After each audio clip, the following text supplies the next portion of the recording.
been a very trying week. Very trying week.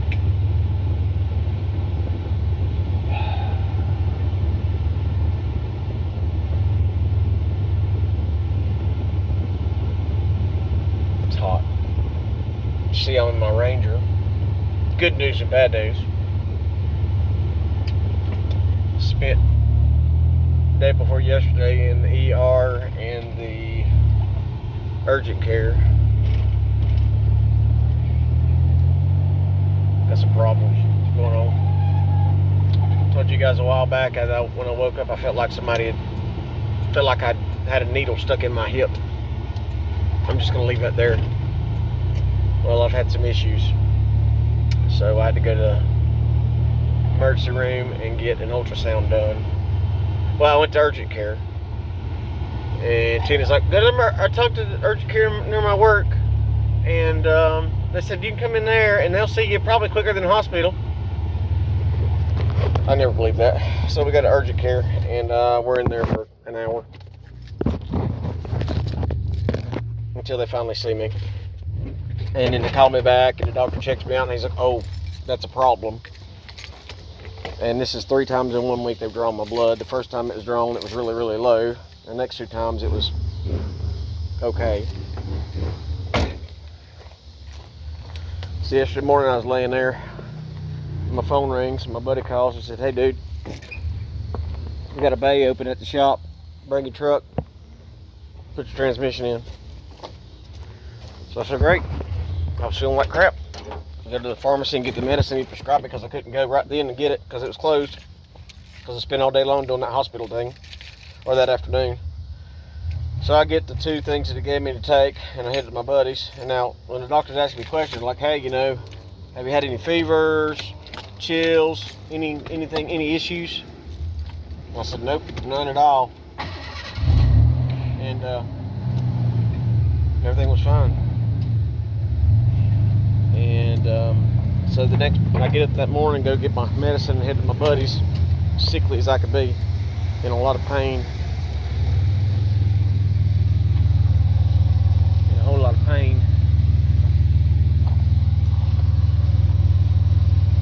In a whole lot of pain. So,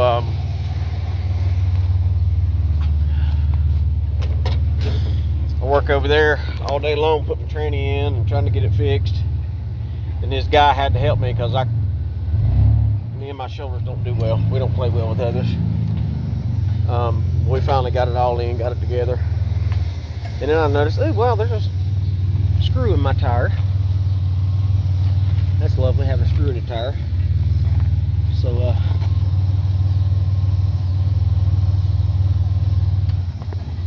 tire looked really flat out there on the road, and now it doesn't look that flat.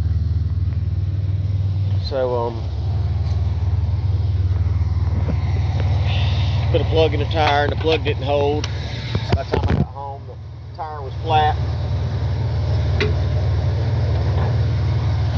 and I was out of daylight to fix anything, so I just didn't mess with it. So I come out here today excited that I get to drive my truck, because I ain't had air conditioning all summer long, and air conditioning's a necessity for a fat man.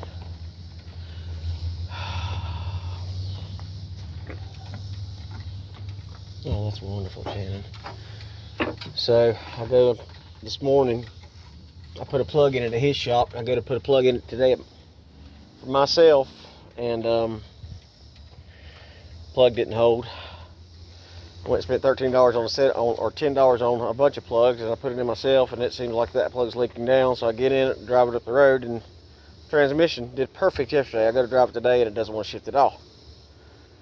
So I bring it home, call my buddy. He's like, check the modulator valve. So I checked the modulator valve, and the modulator valve's right beside the freaking catalytic converter and all the heat. So I did all I could to check it. So I jacked it up and ran it through the gears. It seemed to work. So then now I get in it to go up the road. The whole time, Longview PD's pretty much just chasing me around, parking up the road, trying to catch me driving. Not that I'm illegal by any means, because I'm legal. And when I was at my buddy's, I told him to put new pads on the back of it 2 years ago, but it hasn't worked since. He put it on. His boy didn't bleed the brakes because he has had gang stalkers work for him before. He doesn't believe it. He doesn't believe in gang stalkers. He don't believe in any of that. He didn't believe any of that exists. He didn't believe that's real. So the same guy that put my brakes on was there, and I'm not saying that his boy's a gang stalker. I'm just saying that things can be vandalized at different places you drop them off at.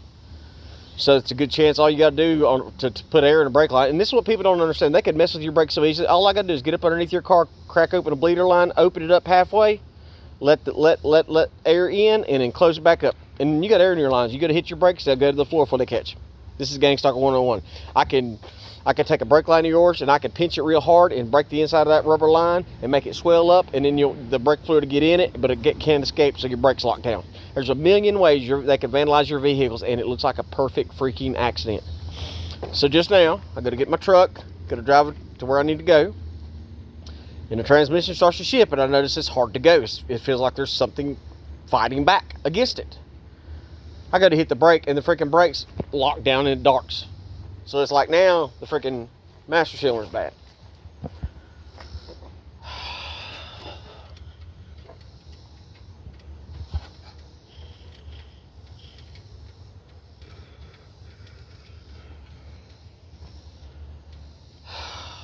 And I got stuff to do. I need to be somewhere.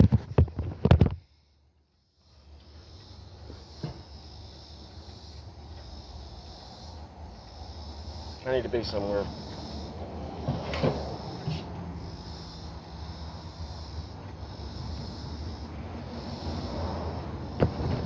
So now I gotta, and this is the third time today that I've taken everything out of my Bronco, put in my Ranger, and vice versa. Because I have to have everything I take with me. So I'm switching out my trucks for the third time.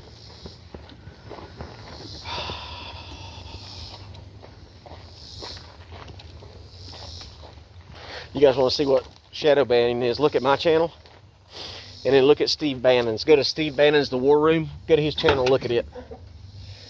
He's got thousands of subscribers, and his video gets about as many as mine does. Why is it that people saying the same things have the same amount of views? Steve Bannon's a whole lot more important man than I am. How is it I have as many views as he does?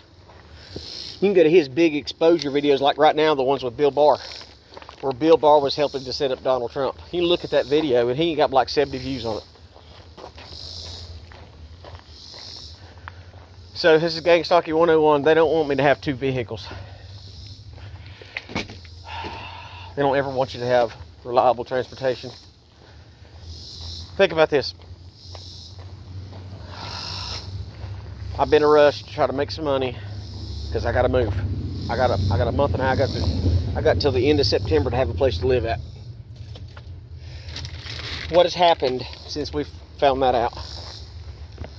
Clutch pressure plate blows up in my Bronco. Boom.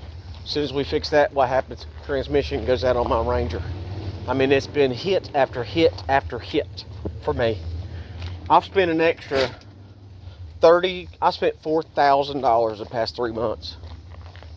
$4,000 the past 3 months, and I have nothing to show for it except a clutch and a new transmission. It's insanity. So, anybody wants to offer some help, it'd be greatly appreciated right now. Because Tina's oblivious. Because like I told you guys all along, she's got a place to go. She's got a place to go. I don't. I mean, I won't say that. I won't say I don't. She's got options. Her options are not my options. I'm not living in a freaking apartment. Because if you're a targeted individual and you live in an apartment, the odds are against you at any piece. That's another problem way I feel today. My daughter, Dad, you want to see your grandson? And I'm like, yeah, sure, I want to see him. She didn't tell me she was dumping him off on me for the whole night. And she sleeps with my grandson on the couch. They sleep together on the couch. They're with each other 24 hours a day because she hasn't been working since her restaurant burnt down. So she brings him over last night, drops him off. God, I don't want to drive this Bronco again because it needs work too.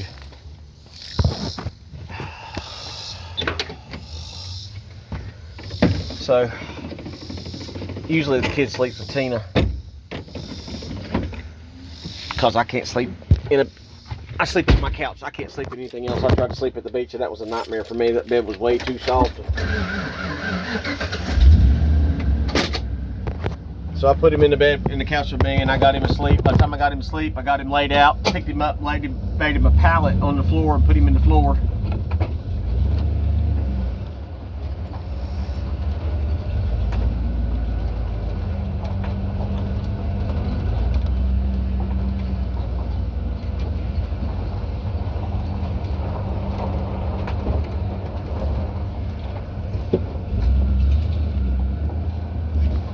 And then he wakes up.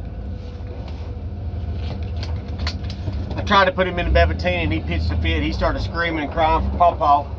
So I had to get him out of her bed. Then I get him with me, get him asleep, get him on the floor, get him spread out, got him comfortable, and then he wakes up again. And then I put him back on my couch and there was no way I could get away from him then. So I finally let him sleep on the couch and I got up and took the recliner.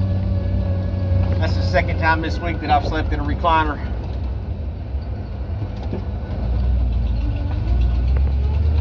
So it's getting ready to pour down rain again. My whole day is wasted. It's 3 o'clock and I've gotten nothing done except spending $10 on some plugs that did not fix the hole in my tire. I've never had a problem putting a plug in a tire in my life. I've had the sidewalls busted out of vehicles of a tire and I fixed it with a plug. And I got to put a hole in this tire, put a plug in this tire, and it just don't do nothing.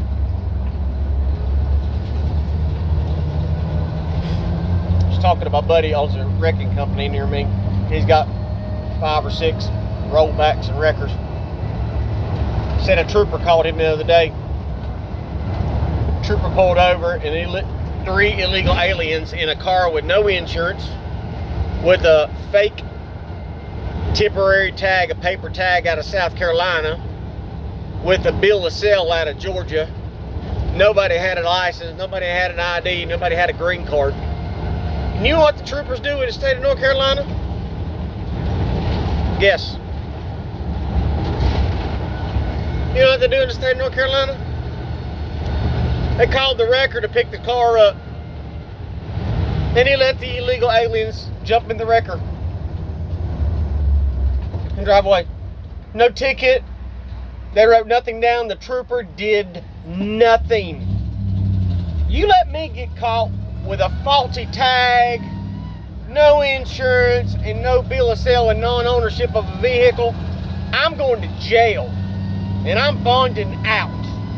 But if you're an illegal alien pulled over by a trooper in the state of North Carolina, you know what happens?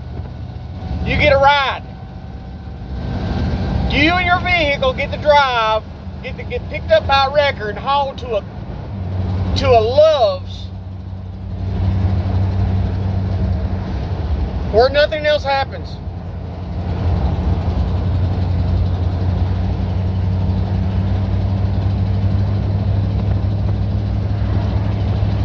It's bizarre. So tomorrow's Sunday. I guess I'll spend Sunday trying to put a master cylinder on my Ranger.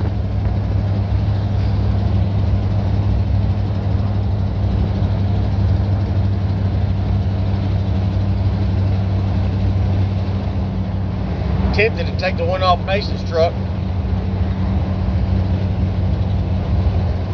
but I don't know if it even works. The one that's on mine's probably the original one. I think what's happened is all the goo inside my master cylinder, where it's had probably the original fluid in it, I think all the rubber lines are probably breaking down and stopping up the system. And it may be doing that because it's set for the last 3 months on really hot asphalt and it's just been sitting there. I don't know. Sure feels like gang stalking to me. Every time I fix a vehicle, it's never fixed. Every time I got 2 vehicles on the road, one of them's got to be broken.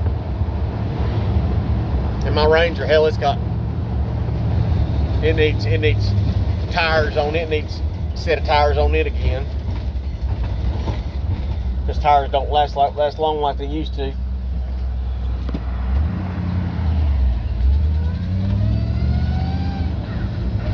Really hard day. Because when you have a health issue as serious as the one I've got,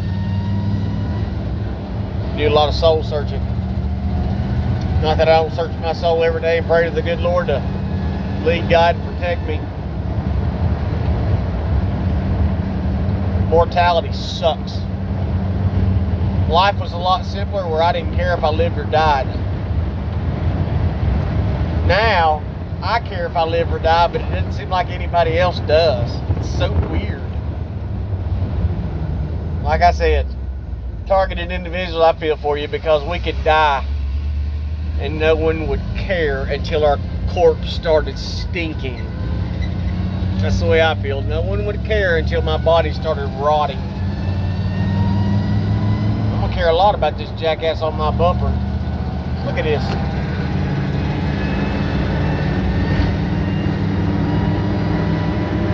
Riding my bumper for the last 2 miles. Don't know why.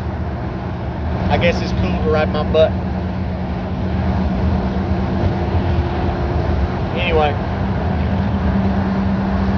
watch.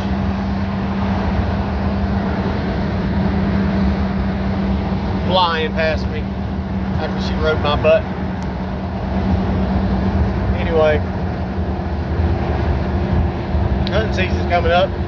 That's depressing, ain't it?